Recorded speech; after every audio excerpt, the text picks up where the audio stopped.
Antes de entrar diretamente no Joyce, algumas pessoas me falaram assim, poxa, por que você não fala do seu livro aqui mesmo, né? Já que eu estou falando sobre meu livro em vários outros lugares, né? Então, eu vou fazer uma introdução sobre o propósito, né, do meu livro, que eu estou lançando, né? Estou em vários lançamentos, né? Esse mês, né, estou indo a São Paulo, Belo Horizonte, e Aracaju. Então eu queria falar, e que tem tudo a ver, porque eu fui, ao escrever esse livro, que na verdade é o resultado de uma pesquisa de 15 anos, né, desde que eu resolvi me aventurar pelo teatro, né, que tem 15 anos, e o que eu tenho sempre colocado é que a minha ida para o teatro é como psicanalista. Então, eu me considero um psicanalista no teatro. E é o que eu tenho falado muito, né, desde que algumas pessoas que participam, né, da função, né, do psicanalista na polis e na questão da atuação do psicanalista na cidade, na política e tal, eu considero, né, eu tenho usado polis muito no sentido grego, que significa, né, que a tradução, né, seria cidade ou cidade-estado, né, a polis grega é a cidade, mas no sentido da sua organização de laços sociais, de instituições, das profissões e de tudo mais, né, que aliás eu começo falando sobre isso no capítulo, né, do teatro e a política, né, mostrando que o 101, né, mostrando que o teatro, né, que se insere na polis, e é por isso que ele é, né, sempre política, né, como o lugar, né, a polis, né, que Heidegger nos mostra, que é o lugar da proveniência do termo heideggeriano, do ser aí, do Dasein, que é o ser que está em presença na atualidade, né, e que é histórico, né, naquele momento, né? Então, esse que é o que é propriamente falando a polis, é o lugar, o sítio, o aí, o da, né, do fordar, é o Dasein, é o ser aqui, né, nesse momento. Então, esse é o lugar da polis, e que é o lugar da história, diz ele, pertencimento dos deuses, dos templos, os sacerdotes, os jogos, as festas, os poetas, os pensadores, o rei, o exército, o povo, a marinha, tudo mais, né? Então, e que ele nos dá uma indicação que cada sujeito está ali na polis ocupando um lugar com o seu ofício. Então, o poeta, a função política do poeta é ser poeta na polis, assim como eu diria que o psicanalista também. Então, sempre quando eu falo assim, né, que eu tenho participado de vários debates, né, sobre política e tal, eu sempre insisto muito que a gente tem que ir como psicanalista, com as armas do psicanalista, com a teoria psicanalística, com a clínica psicanalística, e quando eu fui para o teatro é também dessa forma, né?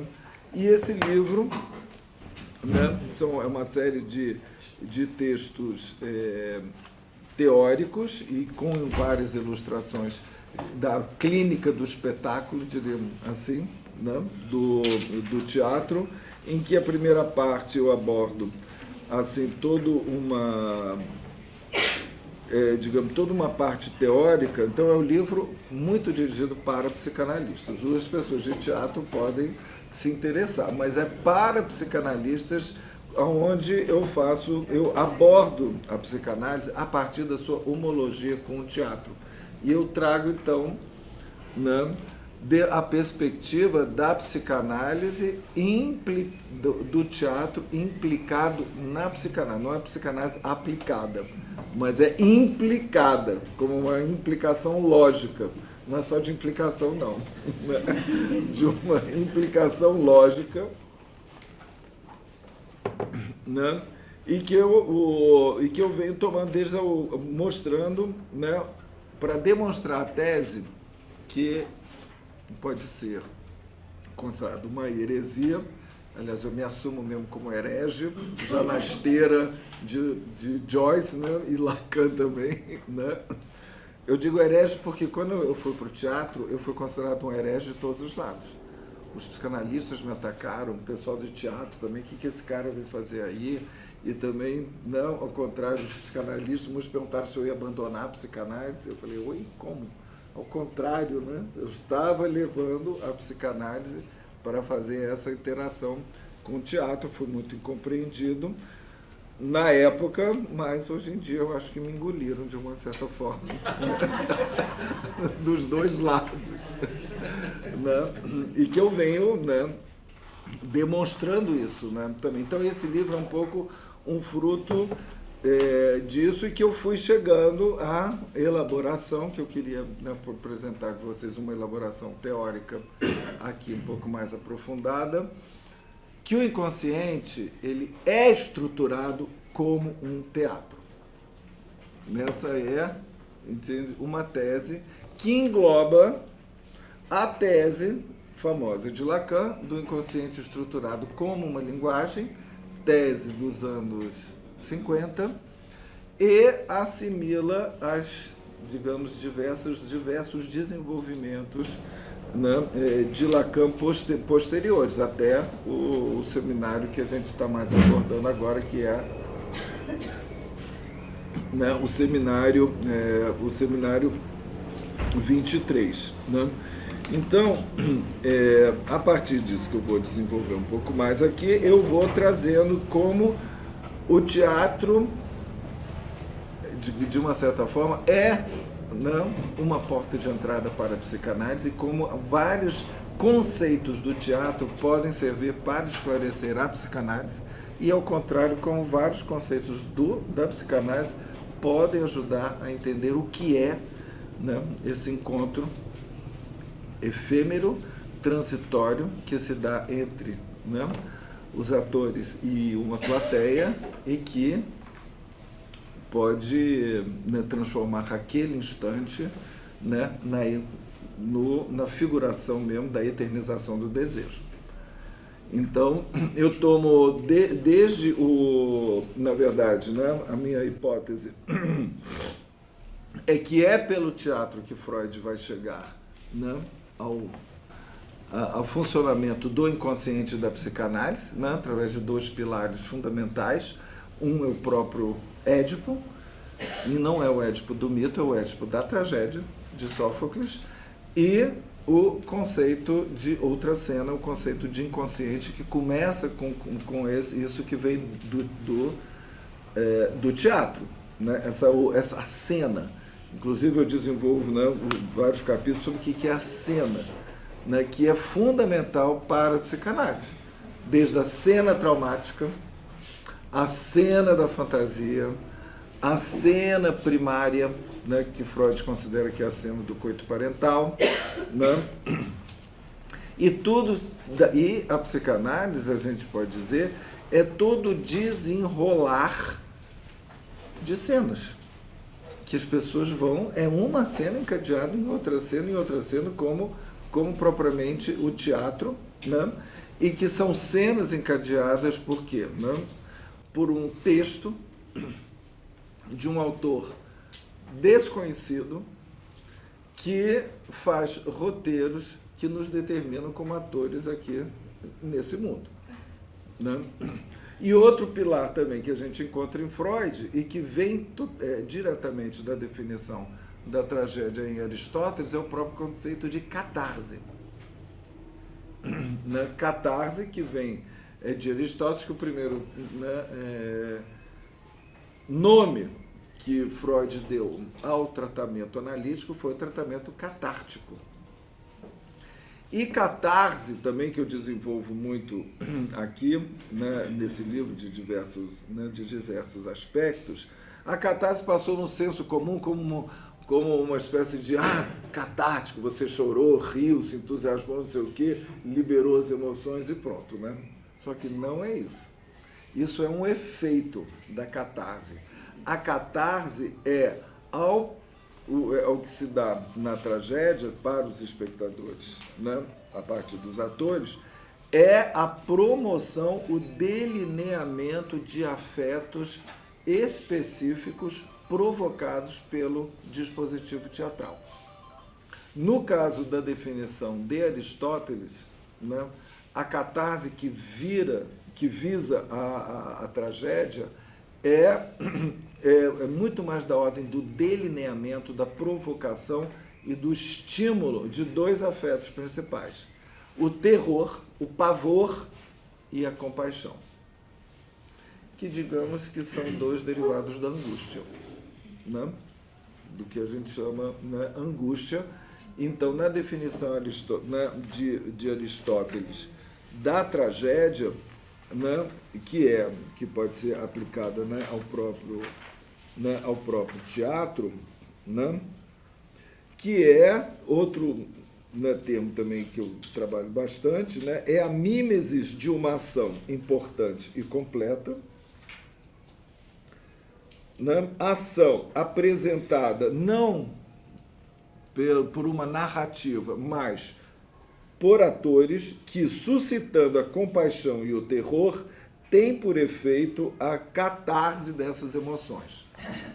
Então, é isso, esse dispositivo, né, de um ator, que não é um narrador, que isso também é algo muito importante para o próprio Freud.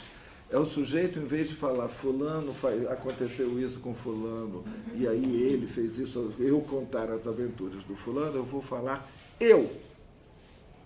E é isso que o ator faz, né? Comigo, aconteceu quando eu era criança, isso aconteceu comigo, tarará, tarará, tarará, né? Então, isso que é... já fala, né? É. Quando ele criou o Édipo, foi porque ele descobriu que ele era Édipo. Ele era, exatamente. Né? Que ele era Édipo. Então, isso é a diferença entre o que é, digamos, que é considerado teatro narrativo ou épico, que o teatro, quer dizer, foi retomado por Brecht depois, mas o que é uma narração, que é Homero. Homero, né, a Ilíada, a Odisseia, ele conta a história, né, de Odisseu, de Ulisses. No teatro, né, é ele falando, eu sou Ulisses. É o ator falando, eu sou Ulisses. A gente sabe que é mentira, mas cai direitinho e compra isso, né? Porque, é outra coisa que Aristóteles também eu pego, né? Porque o homem tem essa capacidade, o que diferencia o homem do animal é a sua capacidade de representar um outro que não é ele mesmo e, ao mesmo tempo, de representar a natureza como arte. Então, o homem, na própria definição de Aristóteles, é um ser da criação, é um ser da mimesis, da representação, e ele vai dar todo o ênfase a essa representação como representação teatral. Um animal não pode fingir que é outro que não é ele. Tem uns que me contestam, o gato pode fingir de cachorro, gato, mas, gente, em geral, né, um animal não pode representar outro, a não ser ele mesmo, como nós podemos representar. Isso é da ordem da mimesis, que eu trabalho também aqui, muito ligado ao conceito do semblante, né, que é uma grande parte do livro que eu esclareço o conceito do semblante a partir também do conceito da representação teatral. Mas uma análise, o que Freud percebeu? Que o sujeito, ao narrar a sua própria história, ou seja, de ser um ator do personagem que é ele mesmo que ele foi, né? Que a gente tem um pouco essa noção, mas quando eu falo eu, agora, né, do alto dos meus 32 anos, né, quando eu falo dos 4, mas aos 32 ou aos 95 também, que a gente pode falar eu o tempo todo, né? Não? Que eu é esse? Quem disse que eu sou membro daquele? Não? Essa sensação de que é uma narrativa que a gente se coloca, que ao mesmo tempo, quando você fala eu, você é aquilo, você acredita ser aquilo, né? Na análise. E o que Freud percebeu? Que o sujeito, ao narrar, né, como um ator, como ele mesmo, que ele não fala ele, como o Joyce fala, o Joyce no retrato fala ele. O que é interessante, mas todo mundo diz assim, é ele nada, é eu, né? Que a gente, né, o próprio, né, todos os autores sobre Joyce, sobre o retrato, falam que é uma autobiografia na terceira pessoa, né? Mas normalmente nesse eu, ao falar, né, você está encenando e você está liberando determinados afetos. É isso que o Freud falou, que é o tratamento catártico, né? E só tem efeito porque você está implicado e porque toca determinados afetos, que nada mais é do que o real, né? É através das cenas que a gente vai evocando numa análise, que você vai colocando o texto que te determina, as cenas que você encenou e que você representa na análise, né? Dentro do contexto da transferência. E é por isso que Freud sacou que uma análise tem o mesmo efeito que uma peça de teatro. Por isso que ele vai pegar o termo da catarse, né? Da catarse. Então, também é uma coisa assim, importante que a gente vê que na origem da psicanálise tem isso. Por que eu digo que todo mundo mostra, é o Édipo, é o mito do Édipo? Não é, né? O que Freud percebeu é que tem um texto fundamental, que eu trabalho bastante também, que é o texto de 1905, que é o texto do Freud, em que personagens psicopáticos ou psicopatológicos em cena, em que ele mostra isso do efeito do teatro no espectador, da tragédia no espectador. E o que ele percebeu? É que o espectador, ele goza na sua cadeira, por identificação ao personagem, Édipo, né? Porque ele realiza ali, sem ônus nenhum, todos os crimes que ele queria cometer. E goza, né? Mata o pai, come a mãe, tem filhos com a mãe, não sei o quê, se identifica, goza na poltrona ali no escurinho, depois sai para tomar um chopp, jantar com a namorada, com alguém, pronto, acabou, né? Então tem alguma coisa assim que é a partir daí e que Freud percebeu nos próprios sonhos, né? e no próprio Édipo, né? E é por isso que ele vai imediatamente fazer essa comparação do lugar do sonho com um palco, né? O Anderer Schauplatz, que é o palco, né? Ou cena, e Anderer é outra. Então, que não é essa cena, mas é uma outra, onde, né, nesse outro palco. Então a gente vê que a própria origem da psicanálise é completamente calcada nessa apreensão de Freud que o inconsciente é teatral, né? Aí, nesse sentido, né? E não é à toa que quando Freud, quando ele vai trabalhar o para além do princípio do prazer, não é que ele volta à tragédia? Vocês se lembram? No para além do princípio do prazer, que Freud descobre que existe um prazer que é para além do princípio do quanto menos, melhor, né? Não vamos ultrapassar um determinado limiar, que é o próprio princípio do prazer, né? O princípio do prazer é baseado na economia psíquica, de ficar agradável, né? De não ter muita pena, também não ter muito excesso, né? De ficar algo agradável. Mas ele descobre, né, o evidente que existe um para além do princípio do prazer, que ele vai chamar de Genuss, né, gozo, em alemão, ligado... O que ele diz, o jogo do Fordá? sonho dos traumatizados e o gozo da tragédia. O gozo dos espectadores durante a tragédia, que é esse algo para além do limite do prazer que a gente goza. Nós sofremos, mas não goza. Né? A gente sofre, a gente chora, se emociona, né? E fica com terror, com piedade, com não sei o quê, com angústia, mas tem algo que não é apenas um afeto negativo, mas é positivo. Né? Que Lacan vai utilizar também dos gregos, que é o entusiasmo, que é o gozo artístico que proporciona um entusiasmo. Que Lacan vai pegar esse entusiasmo, que é um afeto descrito também pelos gregos, que vem de entheos, eu estou em Deus. Entusiasmo vem entheos. E qual é o Deus? É Dioniso, né? O Deus da embriaguez, o Deus do teatro, das metamorfoses. Né? Então, esse entheos que Lacan vai usar até para o analista. Para ver analista, tem que terminar a análise. Ok, mas sem entusiasmo, então não tem analista. Não tem analista deprimido. Né? Então, tem que ter algo... Não, quando você está deprimido, você não está como analista, tá bom? Não tem, porque tem que ter mordido aí pelo...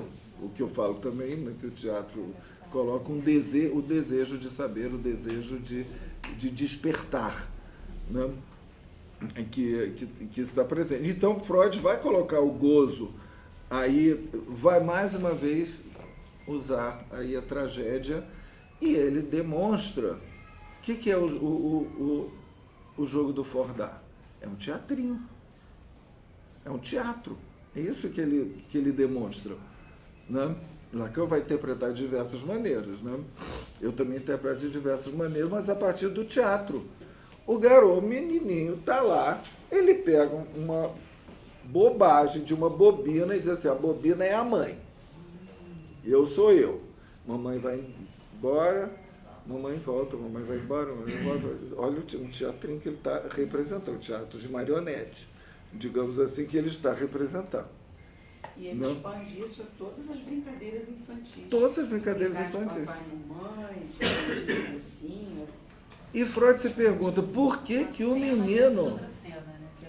E vai em uma cena, em outra cena, isso vai se repetir. Ou seja, a cena da mãe indo embora e voltando é o que ele repete ali naquela hora, naquele momento.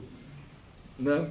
E Freud se pergunta por que ele repete algo desagradável, que é o desaparecimento, né? Que é o desaparecimento da mãe. E aí que ele vai dizer, né, a gente pode pensar, não, mas ele repete, a mãe vai, mas a mãe volta. Então ele está curtindo a mãe voltar. Não é isso que interessa a Freud. Freud interessa é por que ele tem que repetir o desprazer. Né? O desprazer do abandono, o desprazer do desamparo, da solidão, de ser abandonado pelo outro. Aí ele fala, tem gozo aí. E é isso que vai interessar a Freud. E que ele vai dizer, é o mesmo gozo da tragédia. Né? É o que... E eu retomo isso, né? O Fordá como, né, uma peça de teatro que Freud chama atenção. Né? E o que Freud vai, né, apontar?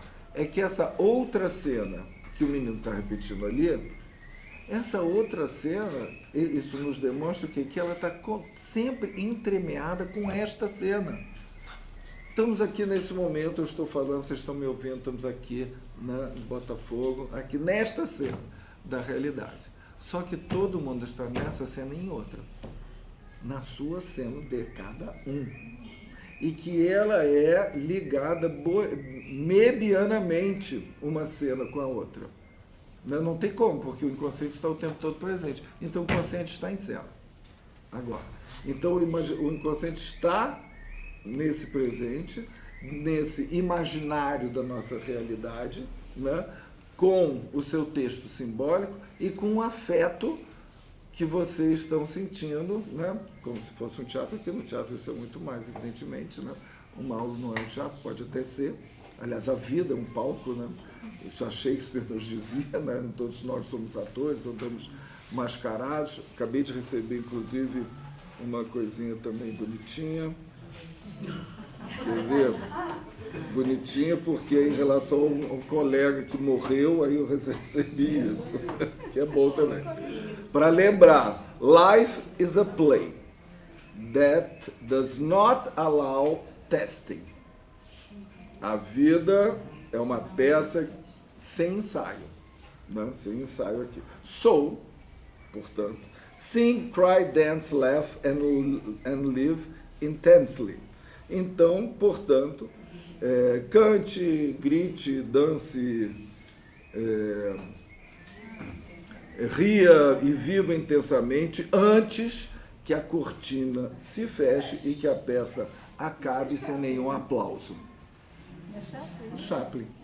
Exatamente. Do Chaplin. Não, lindo, né? Bom, que a vida é uma peça, né? Já se fala sobre isso há muito tempo, né? Shakespeare, então, coloca isso, né, de uma forma muito intensa. Mas também podemos interpretar como eu vou até a questão do inconsciente como palco da língua, e como o teatro é o próprio lugar, né, próprio para a língua, onde não o teatro, não, o ator está completamente imerso na língua, daí todos os xistes e tudo, né, e trocadilhos no real do aqui e agora, que tem o teatro, que também encontramos no jogo do Fordá, que é um teatro musical, o teatro musical do inconsciente, assim como é as primeiras cenas do retrato de um artista quando jovem, é um teatro musical. Vocês se lembram? O pai canta, depois a mãe canta, o Joyce dança, né? Tem a musicalidade da voz do pai, tem a voz do pai, a voz da mãe, vocês me lembram? Tchalalalala, tchalalala, lady, tchalalalala, e depois o teatro musical do superego, Apologize por out his eyes, desculpar, seus olhos arrancar. Temos aí, né, esse teatro musical. E o Fordá é também o teatro musical. O que o menino faz? O que ele faz efetivamente? Ele amarra a bobina no barbantinho e fala, oh! Aí volta com a bobina, ah! Oh! Ah! Antes da articulação linguageira, antes da gramaticalidade, que o inconsciente estruturado como a linguagem implica, nós temos aí esse inconsciente real que Lacan denominou que é o inconsciente la língua.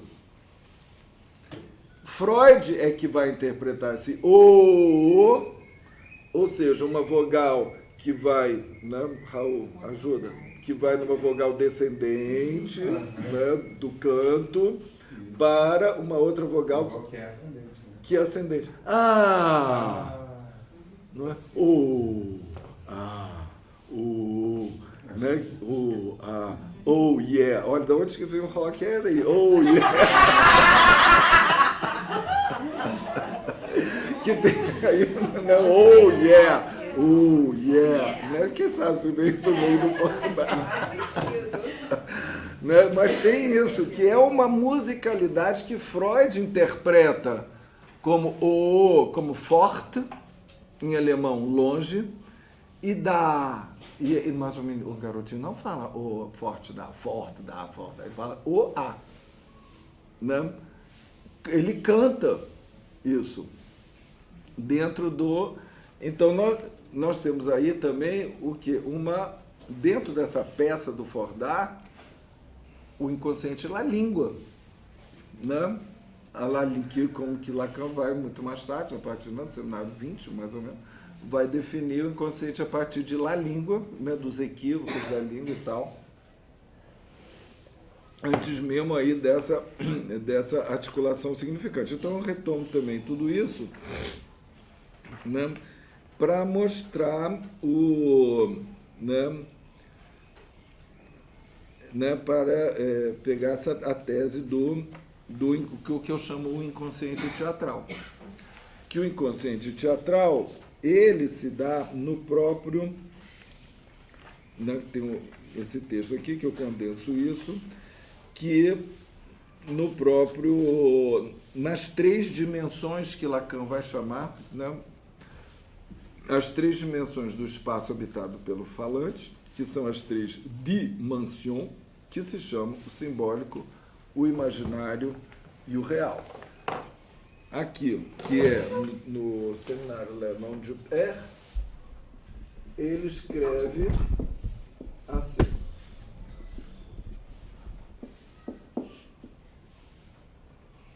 Mansion, dimensão. É dimensão, mas dessa forma também nós vemos o dito, né? E aqui, mansões. Ou seja, que RSI são as mansões do dito. No real, no simbólico e no imaginário. Né? De onde que vem essa mansão? Pois bem, mansão, pasmem, é uma referência do teatro medieval. Do teatro medieval, encontrei até isso no texto da Sônia Alberti, que eu, né, dou a referência aqui, né, eu sei uma descoberta incrível, né, que vem bem, né, a favor da minha tese, o conceito estruturado como um teatro, que as mansões era o seguinte, que o palco medieval, ele era, assim, do teatro, ele era composto, assim, por vários espaços em que, com vários cenários diferentes. Então, sei lá, tinha um jardim, um quarto, a sala, o banheiro, então, e que os personagens, a cada vez, tinham uma cena, né, que ficava num espaço desse. Então, cada espaço era a mansão dos ditos dos atores. Né?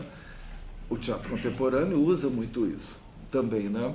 Enquanto, né, em determinados palcos você vê, né, vários cenários em que, às vezes até com cenas simultâneas, né, que podem acontecer, ou então assim, em camadas, né, e que usam isso. Então, essas são as referências para o real, do simbólico, né, e para o imaginário, né?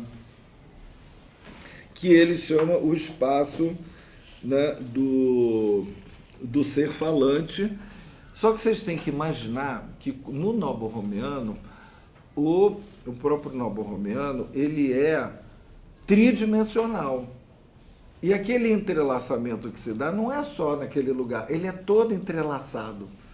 Então, o real simbólico e o imaginário, eles se mesclam. Não é aqui um pontinho do real, aqui um pontinho do imaginário.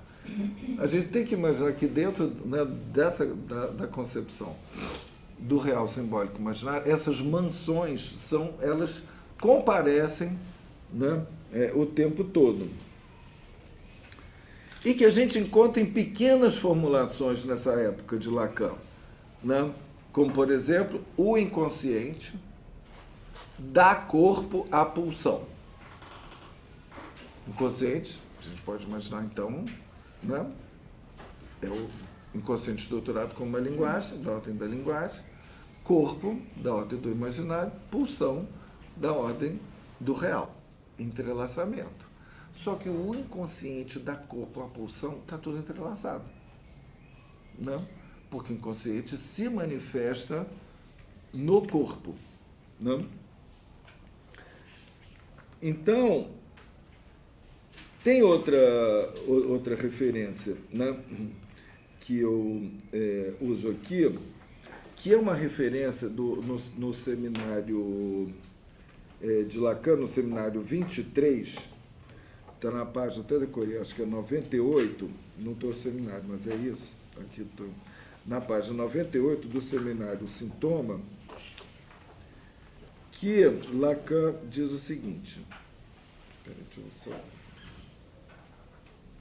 conferir se é isso mesmo aqui, peraí. Página 98.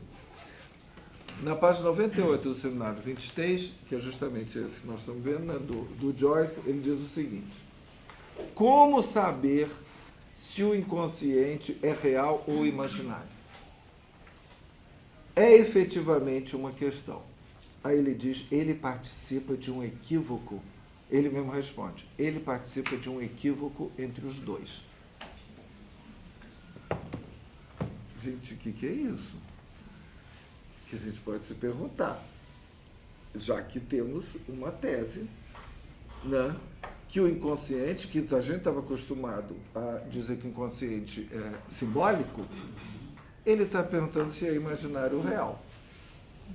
Ele já tinha desenvolvido, né, há pouco tempo, né, alguns anos antes, né, tinha falado de inconsciente real pela primeira vez, que foi um escândalo. Como? O inconsciente não era simbólico? Não era o inconsciente estruturado, metáfora, metonímia, linguagem, que era o texto, de repente ele veio com um inconsciente real, com a língua, né? A partir da lalação, não sei o que, ele fala assim, não tem algo do real, né? Que traz afetos, o inconsciente traz aí na língua afetos enigmáticos para o sujeito. Ou seja, é um inconsciente, na língua, é onde o real não se distingue do simbólico. É o gozo puro do blá blá blá. Totalmente assemântico, totalmente sem sentido. É o gozo mesmo, né? Que ele chama atenção com o inconsciente na língua. Né? A lalação que a gente vê no neném, que goza só de falar, como a gente goza, né, falando. Ele já dizia lá no seminário 20, estou aqui falando para vocês, estou gozando, gente. Já mostrando uma outra articulação entre o simbólico e o real, diferente da que ele, né, tinha colocado antes, né, com a metáfora paterna, né, com a metáfora paterna, vou resumir assim, né, que é uma operação significante, mas que indicava para nós o quê? Que algo do simbólico vem barrar o real. Né? Nós trabalhamos muito sobre isso, né? O simbólico, né? É uma maneira de você barrar o real, de você significantizar o gozo, que não deixa de estar certo. Mas quando ele traz, quando eu falo eu gozo, o significante não vem mais barrar o real. O significante traz o real. Ele traz junto o real. Ele vem entremeado com o real. Né? E Lacan tem várias elaborações falando sobre isso. Né? O próprio, lá no início, ele retoma também Aristóteles, né, com as causas. Né? Eu falo isso em alguns dos meus livros, mas no Psicose lá Social também. Ele vai mostrar que o significante não vem barrar o real. Ao contrário, o significante é a causa de gozo. Ao incidir sobre o real, o significante causa o gozo. Não é mais uma disjunção. Né? Esse significante, ou simbólico, ele é causa do gozo. Não é mais uma barreira. Né? E com o inconsciente, a língua, nós temos aí, né, uma junção do real com o simbólico. Esse gozo de la língua que está na lalação, né, da criança, e que ele chama atenção, indo completamente, escapando completamente do sentido. Com o Novo Romiano, o que nós temos?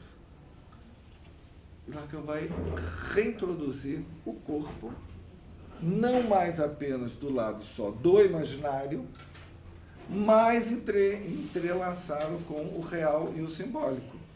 Não, é o corpo falante, que ele chama, ele não usa mais sujeito do inconsciente.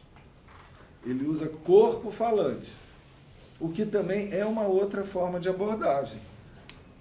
Antes, digamos aqui, né, nos anos 50 até 60, né, nós tínhamos o quê?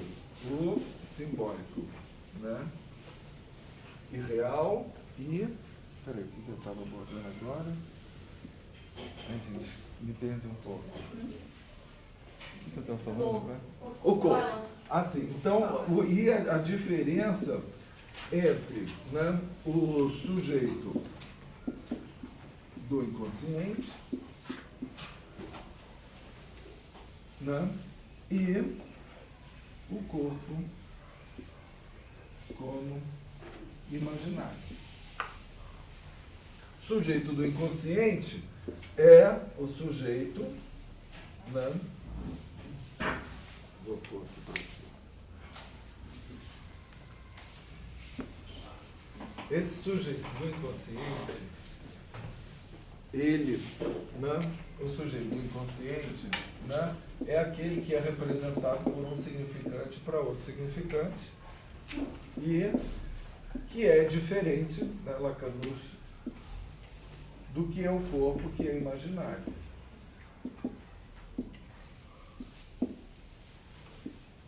Que é o quê? Que é cartesianamente a res extensa, que se, né, como todo corpo, nosso corpo é igual a esse corpo, igual a esse corpo, igual a esse corpo, que isso aqui no imaginário nós somos mais um objeto empírico do mundo, né, que a gente toca, que a gente vê, etc.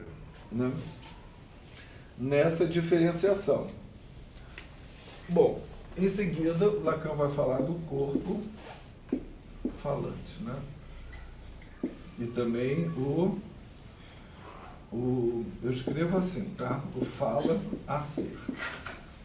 Tem gente que escreve falar ser como falecer, eu prefiro o fala a ser, né? O par l'être, né? O par l'être, né? Eu gosto do fala a ser. Assim, para brincar com o falta a ser, o fala a ser, né? O sujeito da fala que ele vai usar posteriormente, né? Já fazendo uma articulação desse corpo que não é só do imaginário, mas que é ao mesmo tempo da ordem do ser, que é da ordem do gozo, ou seja, que ele está entremeado, né, com o real e o simbólico. Quando ele pergunta se o inconsciente é real ou imaginário, a gente fala, uai, mas ele não era simbólico até um pouco tempo atrás, agora ele se pergunta se é real ou imaginário, e ele responde que o inconsciente participa de um equívoco entre real e imaginário. Nós não podemos descartar a tese do inconsciente linguagem.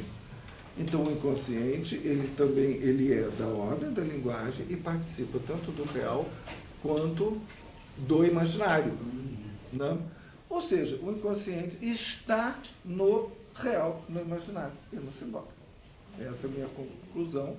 E é interessante que Lacan usa, ele participa do equívoco, porque o inconsciente não deixa de ser equívoco. Unbewusst, que ele traduz como unbevu. Né? O que ele até coloca como faz aquele palavrão no nome do, né? L'insuccès de l'inconscient, c'est l'amour. Né?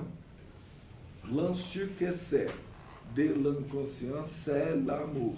Mas, né, uma das leituras é o insucesso de l'inbevu. Ele traduz eu estou dando toda a relevância a esse equívoco. O que é o equívoco? Inconsciente como equívoco, né? Que é o unbewusst, que Lacan traduz como une bevu. É um inconsciente equívoco. Unbevu é como se fosse um erro, um equívoco mesmo, né? Em francês. Uma charada, uma piada, um erro, né? Então, ele traduz o inconsciente, unbewusst, fazendo uma brincadeira joyciana, né? Unbewusst unbevu. Porque o que é unbewusst? É só pela questão da língua. unbewusst, unbewusst, unbewusst. É por aí que ele traz aí esse... Unbewusst é equívoco, só que unbewusst. Não, é inconsciente em alemão. É inconsciente. Inconsciente em alemão. Ah, Isso aqui é inconsciente. Em alemão, unbewusst. E unbewusst é equívoco em francês. Né? E Lacan traduz, diz que um é igual ao outro. Então é o inconsciente como equívoco, né? A partir da própria língua. Né? Na frase do Lacan fala, participa do equívoco. Ele participa de um equívoco entre os dois. Real, imaginário. Mas o simbólico nem... Não fala. Mas por isso que eu acho que não tem como você não introduzir. Hã? Equívoco é uma figura da Já é uma figura da linguagem. Mas participa de um equívoco. Ele não é o equívoco, mas participa de... Porque como o inconsciente, né, ele aparece, né, tipo numa formação do inconsciente, ele está participando de um equívoco. É isso que eu estou interpretando. Né? Nessa articulação do inconsciente com o imaginário real e simbólico. Freud, identidade de pensamento, identidade de percepção. É verdade. Tem algo por aí. Então, se nós pensarmos, voltando a isso, né, para o inconsciente, no nó borromeano, né, o inconsciente, eu fico pensando, ele participa do real simbólico imaginário. Não tem como. Né? E como, né, nós vemos, propriamente falando, né, nós temos, então, no registro do simbólico, esse inconsciente estruturado como uma linguagem, né, na forma de cadeias significantes, da rede, né, que se entrelaçam, se cruzam, né, que é um texto latente em continuidade mebiana com o texto patente. Né? O texto, né, que a gente está falando está em conexão com o nosso texto inconsciente, por isso que de repente dá os nós e os lapsos, etc., como em teatro a gente chama o subtexto. Né? Tem um texto e um subtexto. Né? O inconsciente, então, ele é estruturado por um texto latente que se articula com o texto patente expresso pelo analisante. os carros entrariam aí, né? Os carros do ator, né? No latente. Eles entram com equívoco também, né? E de repente equivoca. Não é? Vem aquela palavra. Vem aquela palavra. De repente tem que falar aquilo. É, exatamente. Então, o inconsciente é esse texto, né, desse autor, né, desconhecido, que se expressa na mente, mas também no corpo, né, de cada sujeito. E eu mostro muito aqui como o teatro ele nos traz uma possibilidade de você pensar nesse nosso corpo que está em cena o tempo todo. Né? Que a gente dá muita ênfase à questão da linguagem, né? Da enunciação e do enunciado. Né? Fundamental que Lacan apontou. Né? O enunciado é o texto, a enunciação é a forma de dizer. Nada melhor do teatro para nos mostrar que você pode dizer o texto de milhares de formas possíveis e que, no final das contas, a forma como você o diz é o que vai dar o sentido dele. Não é o conteúdo. É muito mais a forma como você diz. Tanto, e isso já participa do equívoco. Ele está falando isso, mas... É a modulação, é a tonalidade, é o volume, é tudo que, né, que a linguagem, inclusive o estudo do canto, permite mostrar o que é a melopeia. Eu adoro essa palavra, melopeia, que é a musicalidade da fala, que vem lá dos gregos, que é a melopeia da língua. Um exemplo muito bom disso é uma palavra por outra do JD. Você conhece essa peça? O quê? uma palavra por outra, que eles falam o texto todo trocado com as intenções que eles querem. E o público entende perfeitamente tudo que está sendo dito com as palavras totalmente trocadas. Um exemplo disso, é um exemplo né, disso, como perfeito. É perfeita essa questão de como se fala, né? E como que isso chega ao público muito antes até do próprio texto. Só que tem algo que o teatro ainda fornece mais interessante, que a psicanálise desenvolve pouco, mas temos todos os elementos para isso, que é a enunciação corporal. Que é o que você diz com o seu corpo sem falar nada. Né? Que tem todo o desenvolvimento que abre uma pesquisa muito grande nisso, desde que Lacan, com a clínica dos discursos, ele nos traz o que é um discurso sem palavras. Os discursos são isso, gente. São discursos sem palavras. O discurso se instaura a partir, como ele mesmo diz, de enunciados primordiais. Não? O discurso do mestre, o discurso do analista, não, se instaura. E tudo vai depender da enunciação. Não? E a enunciação na forma da representação é fundamental. Tanto que tem peças que não tem som nenhum, não tem uma palavra. Um exemplo disso montado recentemente foi o Tartufo do Molière, sem um som, pelo Bruce Gomlewski, pela companhia do Bruce Gomlewski. Foi sensacional. Não tinha uma palavra. Imagina, você montar um Molière, que é o mestre da palavra, sem uma palavra. Só com trilha sonora, luz, som e atuação dos atores. São Né? super atores. Estava lembrando da Juliana com o Carneiro da Cunha, né? No Teatro Avon, quando ela fez a crítica, era a muda que fala. Né? E a Raul estava falando que ela ganhou prêmio. Ganhou prêmio Sim, de coadjuvante. E na peça, os atores falavam, mas ela não. Né?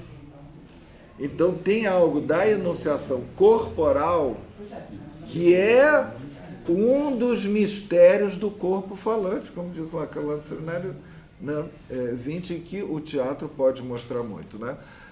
E que é tão evidente, né, no teatro. A dramaturgia. É mais da ordem do espetáculo, da encenação, do que da dramaturgia. Porque se a gente for diferenciar a dramaturgia, o texto escrito é uma coisa. Isso não é teatro. O teatro é o texto ao vivo sendo dito pelos atores de uma determinada maneira. Tanto que você pegar o Tartufo do Molière, que é um longo texto maravilhoso, é uma coisa. Se você for ver um Tartufo lá do Bruce Gomlewski, que não tem uma palavra do Molière, não tem texto, mas a encenação está lá. Então tem algo que o teatro traz, que é o espetáculo, que é a representação teatral, que é muito mais do que o texto. É o texto ali ao vivo, em cena, representado por atores reais. Né? Tem o texto, que é o simbólico, promovido ali pelos corpos dos atores no imaginário, com a presença real. Aí tem algo do real, a presença é uma coisa que eu falo também, algo do real e que provoca o afeto do real no espectador. Então, a representação teatral é que eu acho que é o grande ponto que traz, digamos, subsídios para a gente pensar o inconsciente teatral. O conceito mesmo do inconsciente teatral.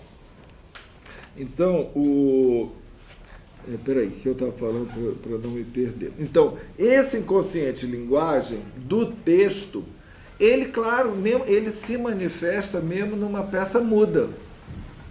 Porque a representação está ali. Né? A representação está ali. O próprio Lacan vai demonstrar isso, como assim, você que tem acesso, um cego de nascença que tem acesso ao simbólico, né? Ele pode representar o espaço completamente. Se você pegar um cego, for tateando e tal, mostrar, entende como é que tá, todas as dimensões daqui, ele se representa porque ele tem essa capacidade de imaginarizar o simbólico. Não precisa de ver, a gente consegue imaginarizar o simbólico. Não? Então, o texto está sempre presente, a dramaturgia, mesmo quando ela não é dita. Mas a forma de encenar, né, eu posso dizer um eu te amo de uma forma assim super carinhosa, eu posso dizer um eu te amo tomando cicuta, me matando, eu posso dizer um eu te amo assim.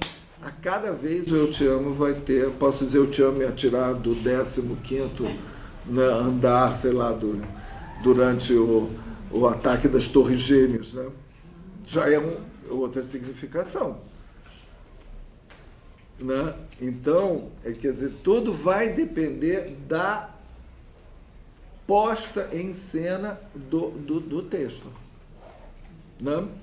E eu acho que isso tem muito a ver se a gente pensar os discursos como laços sociais dentro desse contexto a partir da representação teatral. Eu acho que ajuda muito a pensar, né? Esse tipo de coisa, né? Então, isso para ver, né, que já que nós estamos trabalhando sobre o corpo, né, o corpo em cena, como tem essa dimensão, né, essa dita menção que é importante, né, e o real, né, o real não só da lá língua, mas que nós vemos que é o real dos afetos presentes, né, provocados, né? Estou pensando no teatro, mas pensando no o inconsciente teatral como conceito mais generalizado, né? Da ação, né? Encenação, né? E tem isso. O real da ação, né? Isso. Tem um ato aí. Isso, do ato, o próprio conceito do ato, a meu ver, pode ser, né, exemplificado pela questão do teatro, né? O ato do analista como o ato do ator, calcado numa verdade né, do laço teatral e do laço analítico, né? Então, para concluir aqui,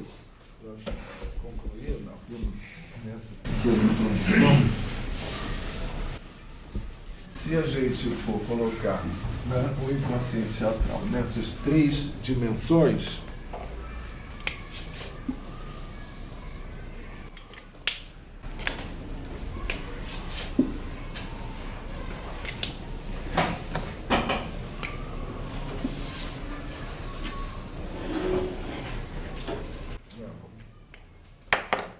ou aqui, né? Digamos aqui é o real, imaginário, né, e simbólico. Nós temos tudo isso entremeado, né?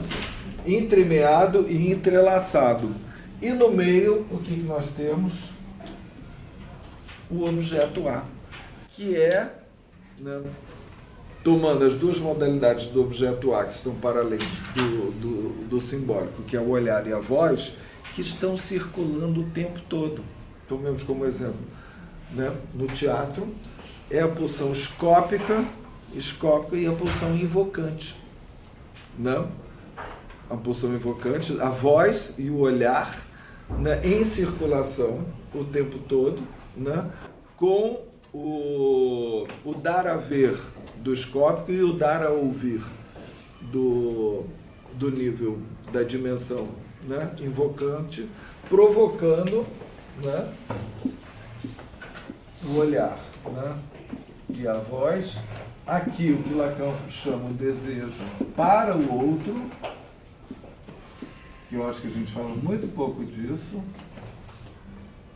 para o outro, e a dimensão da voz, que ele diz que é o desejo do outro. Eu também desenvolvo bastante isso aí nesse texto, né? Porque nós na pulsão escópica, o que é prevalente é o desejo para o outro, dos nossos corpos em cena no mundo. E a voz como desejo, né, uma manifestação, né, do desejo do outro, em que circulam, então, digamos, de uma forma entremeada, nisso que, então, eu estou chamando isso a própria estrutura, né, do inconsciente teatral.